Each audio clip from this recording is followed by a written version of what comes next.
រសៀលថ្ងៃទី10ខែមិថុនាឆ្នាំ2026ឯកឧត្តមនូសាខុនប្រធានក្រុមប្រឹក្សាខេត្តកណ្ដាលបានអញ្ជើញដឹកនាំឯកឧត្តមលោកជំទាវសមាជិកក្រុមប្រឹក្សាខេត្តនិងបណ្ដាការិយាល័យចំណុះសាលាខេត្តគោរពវិញ្ញាណក្ខន្ធលោកញិលឈឿនអតីតសមាជិកក្រុមប្រឹក្សាស្រុកកណ្ដាលស្ទឹងដែលបានទទួលមរណភាពនៅថ្ងៃទី9ខែមិថុនាឆ្នាំ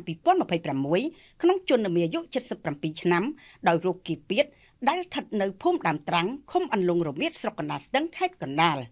ក្នុងវេលាប្រកបដោយសមានតុដ៏ក្រៀមក្រំនេះក្នុងនាមរដ្ឋបាលខេត្តកណ្ដាលសូមចូលរួមរំលែកទុក្ខជាមួយក្រុមគ្រួសារសពនិងសូមសម្ដែងនៅសេចក្តីសង្វេគសោកស្ដាយស្ទើររកទីបំផុតគ្មានចំពោះការបាត់បង់លោកញិលឈឿនគឺជាការបាត់បង់នៅលោកឪពុកលោកតាប្រកបដោយព្រហ្មវិហារធម៌ចំពោះកូននិងចៅជាទីគោរពស្រឡាញ់